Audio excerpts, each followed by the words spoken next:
رحنا بالشارع، يوم اللي بدك تشخ بتقول لي بابا بدي اسمعك غنية، تمام؟ تمام.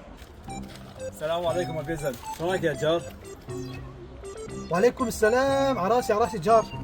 جار بدي اطلب منك طلب بس، لو سمحت لو تعرف لي ابني عندك بس شوي، بدي اوصل على السوق اجيب شوية اغراض وارجع، ما بطول. لا يا جار، ولو 100 سلامة. على راسي يا جار، يلا ابني بروح جنب عمو بس ما تعذبه. تعال مو تعال جنبي. تعال حبيبي تعال. خلص جار، انت روح جيب اغراضك وارجع، ما في مشكلة. عمو بدي اسمع غنية. بدك تسمعني غنية؟ برافو عليك، يعني بتعرف تغني؟ سمع.